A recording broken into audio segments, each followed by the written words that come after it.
It was slippery. It cut through the wind like a hot knife through butter. It had a very big engine, an engine that would run on the red line all day. And it was made for one purpose, to chase the mighty Dodge and Plymouth Hemi cars off the high banks of America's stock car tracks. Ford even gave it a name which conjured up images of unreal speeds. Talladega. The Torino Talladega was the last word in Ford Motor Company's high-performance development during the unlimited horsepower wars of the 60s.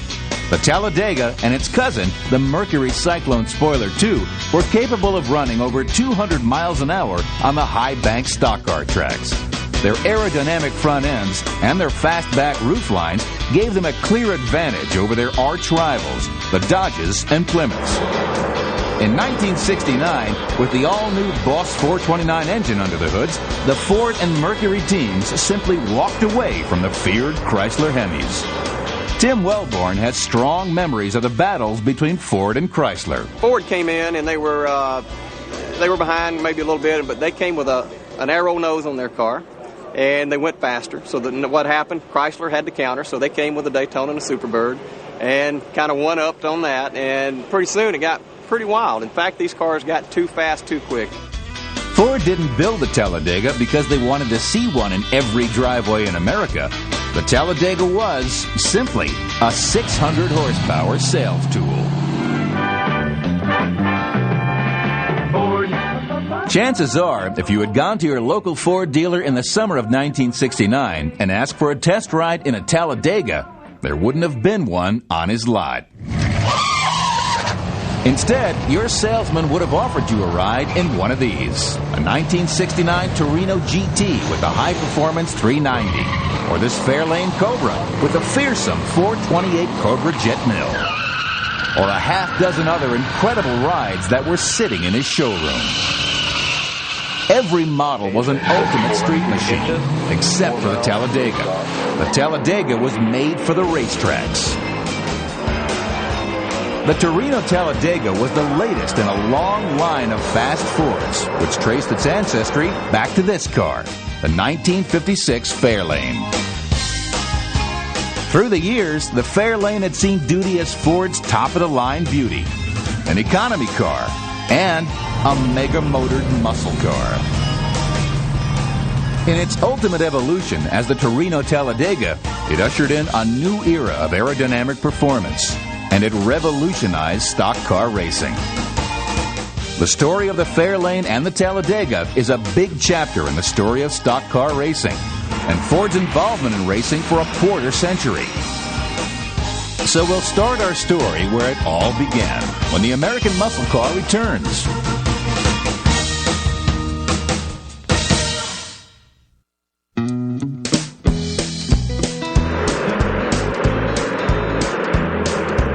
In the mid-50s, stock car racing was becoming a high-visibility, high-dollar sport. There was a connection between winning and selling, and Ford understood this connection better than anyone else. About this time, Ford became aware of two gentlemen who would become very important to their racing future, John Holman and Ralph Moody. Lee Holman remembers how his father John first teamed up with Ford to build race cars. Ford had a racing team in Charlotte that was Peter DiPaolo Engineering, but they weren't very successful. And they looked around for a manager, and my father was working for Bill Stropp at the time in California.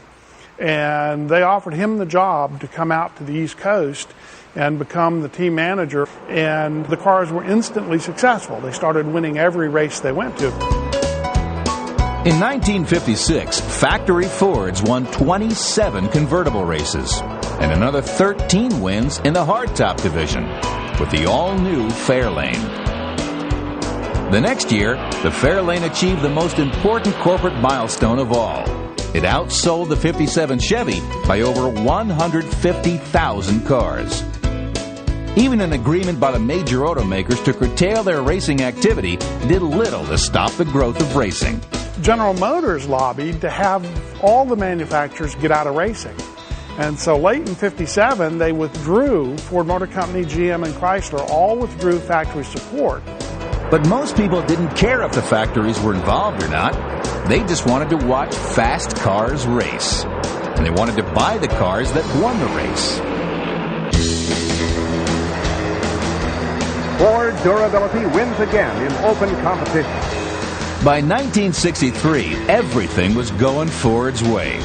Despite furious competition from Dodge and Plymouth, Fords took the first 5 positions in the 1963 Daytona 500. The silver bullet that propelled these cars was the latest and greatest in a long line of Ford super engines, the High Riser 427. This bulletproof power plant would be the engine to beat for nearly a decade of stock car racing. Ford needed every ounce of horsepower it could get right now. Its race cars were starting to get a little beefy. In the early 60s, Ford had some pretty big cars. I don't know if you've gone back and seen a 62 or a 63 Galaxy. That's a fairly big brick to push through the air. The Galaxy weighed in at 4,150 pounds, and it was about as aerodynamic as a school bus. While it was still the fastest thing on the track, thanks to Ford's awesome engines, it was becoming clear that unless the cars went on a diet, they were going to run out of horsepower. To find that extra speed, the race teams called up an old warhorse, the Fairlane. The Fairlane had been plodding along in Ford's lineup as an economy car for the past few years. But in 1966, Ford gave it new life as a tire-burning muscle car. The NASCAR boys were delighted to find that this excellent street muscle car was also a very good race car. All through 1967, the search for more speed was keeping Ford's racers busy. More speed wasn't going to come from under the hood. It was going to come out of the wind tunnel. Stay with us as NASCAR racers cheat the win when the American muscle car returns.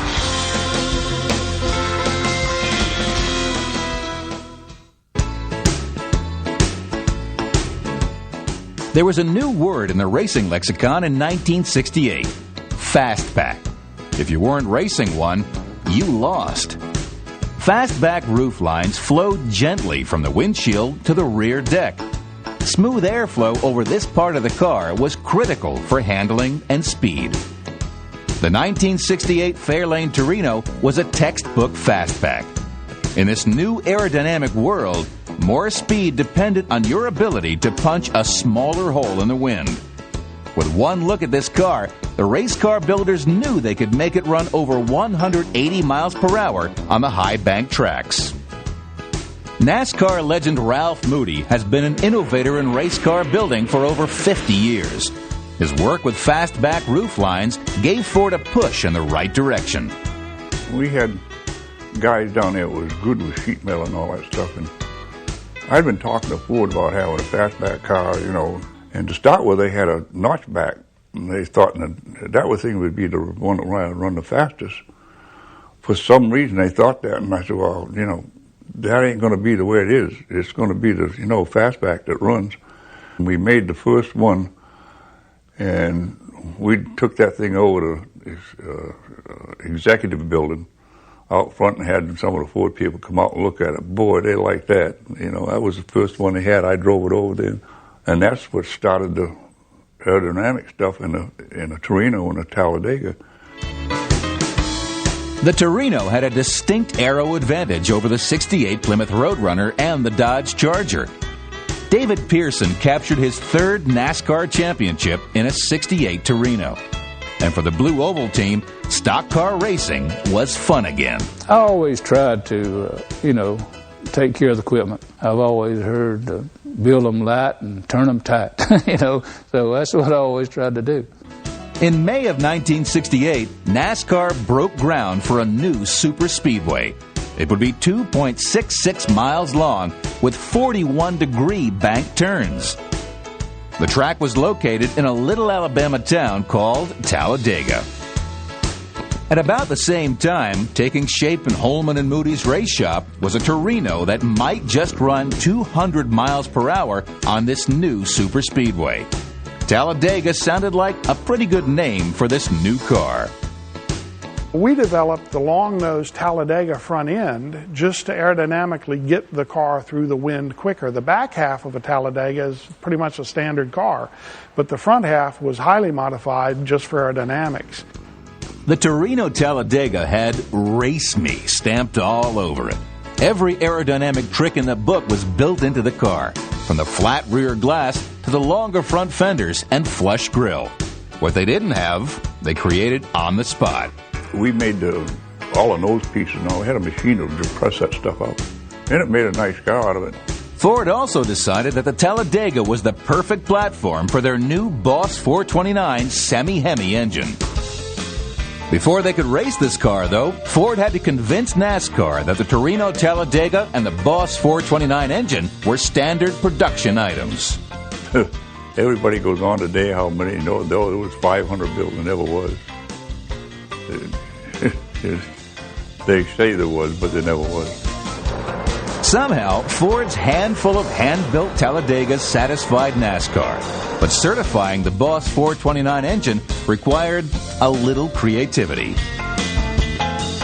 500 1969 Mustangs were stuffed with the Boss 429 engine, and these were paraded before the NASCAR brass as proof that the Boss was an over-the-counter piece.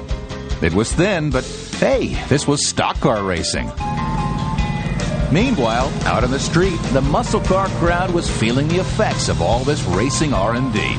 We'll check out the street action when the American muscle car returns.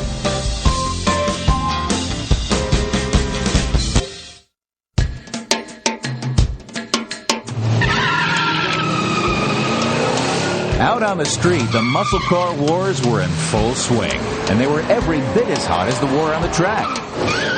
Ford's racing had resulted in some pretty incredible street cars that looked like, and more importantly, performed like their stock car heroes.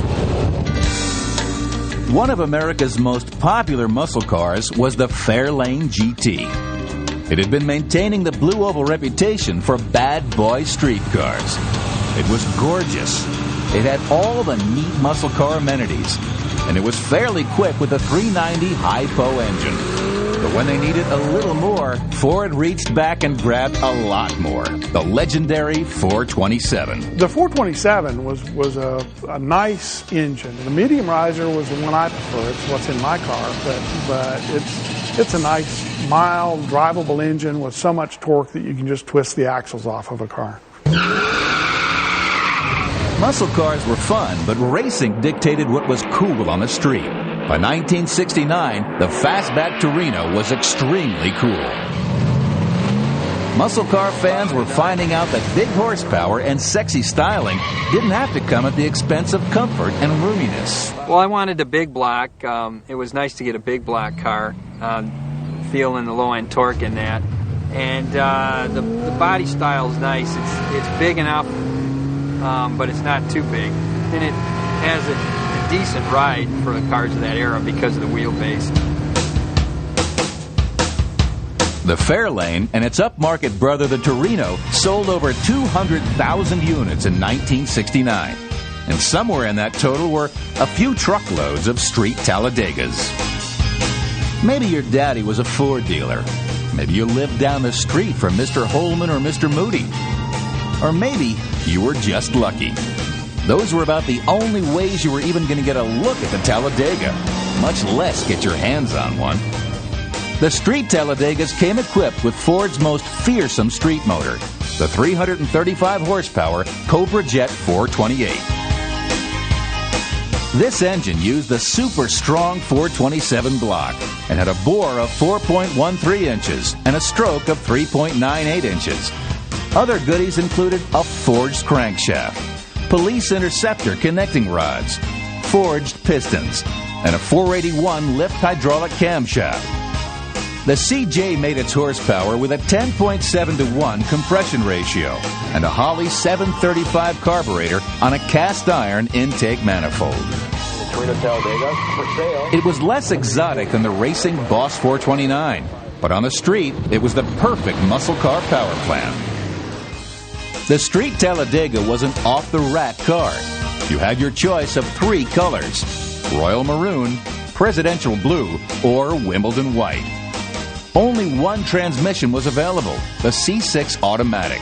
And in classic Ford style, you had your choice of interior colors, as long as it was black. You got all this for $3,685, about what you'd pay for a totally decked out Torino GT. But Ford never intended to sell many Talladegas. Not that they had that many to sell anyway. In fact, the fewer Talladegas Ford sold, the more they had to send to the racing teams, which, incidentally, were doing quite well with them out on the track. We'll check back in with the stock car boys when the American muscle car returns.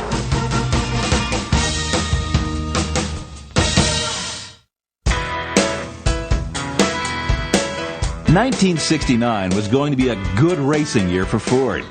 How good a year? Even Richard Petty, Plymouth's shining star, was driving at Talladega this year. Well, I've been trying to lick them. I just decided I'd join them. Ford opened the season by winning at Riverside and Daytona, but midway through '69, Mopar fired back. Out of their wind tunnel rolled a new shape which stopped everyone, especially the Ford contingent, right in their tracks. Dodge called it Daytona, and it was their 200-mile-per-hour trump card. Outrageous didn't begin to describe it. Where the Talladega's nose drooped, the Daytona's pointed. The Talladega had a little spoiler on the rear deck. This car had an entire wing stuck way up in the airstream. Up and down pit row, the Ford drivers watched and hoped Dodge's gimmick wouldn't work. David Pearson, who was driving at Talladega again that year, was one of the skeptics. We felt like that little wing they had way up there, like it wouldn't do that much good, but we was wrong. It really did, and it held the car down, more downforce. They could set the angle of it, and get as much spoiler as they wanted.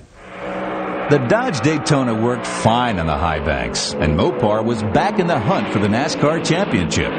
All through the '69 season, the Hemi-powered Dodges and the 429 Fords swapped the lead. But when the points were tallied, David Pearson had won his third driving championship in his Talladega. Ford finished the 1969 season with 26 wins to Dodge's 22. And privately, some in NASCAR wondered how much higher these speeds could get. The answer was not much higher. Going into 1970, there were a lot of weird shapes in the NASCAR garages. The battle lines were drawn for the fastest season in NASCAR history. When the Talladega, the Daytona, and the new Plymouth Superbird started lapping the big bag tracks at over 200 miles per hour, the tire companies, the drivers, and NASCAR agreed that things might be getting out of hand. So in a decision based on driver safety, NASCAR applied the brakes. With one move, they slowed the cars down and leveled the playing field at the same time with a device which governs racing competition to this day, the carburetor restrictor plate. So we put the restrictor plates on to slow them down, and the whole idea was to get them out of the 210 range, to get them back down to 190 mile an hour bracket. And I think it was a very, very wise idea. The plate not only lowered big track speeds, it signaled the death of the ultra-exotic race engines, like the Hemi and the Boss 429. At the same time, the rules change imposed huge weight penalties on the Talladega and the other aero cars. After 1970, there would be no more pointy noses, trick wings, or special race engines. NASCAR would race into its next era in lighter cars with smaller engines. The 1970 season was the final chapter in stock car racing's golden age. The world was changing in 1971, and high-performance cars were under attack from all sides. Big public corporations spending millions of dollars on racing was about as politically incorrect as you could get.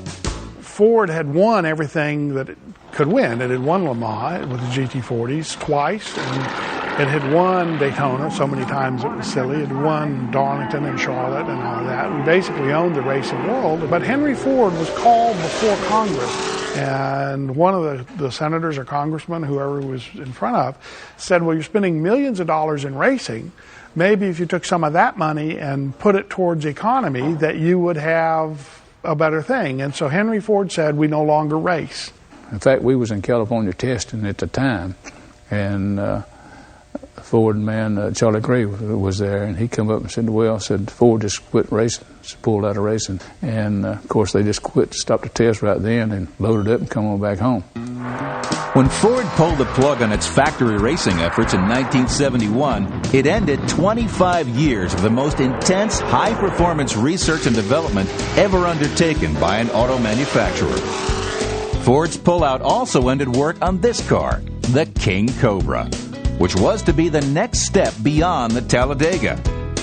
Only 3 of these cars were ever made, and 2 survive today. Thanks to the restorers, a handful of these factory race cars still exist to bring back memories of stock car racing's first golden age. Today's stock cars are running almost 200 miles per hour on safer tracks with better tires, driven by people too young to remember the big boss 429 Fords. But race fans everywhere owe a lot to the Talladega, those who built them and those who drove them. They did a lot to make stock car racing the greatest afternoon of entertainment in the world. When you put 40 of these cars out on the racetrack, running right at, like Daytona and Talladega, running right in the mud, running right at 200 miles an hour, now that is a show. Thanks for watching, and please remember, don't crush them, restore them.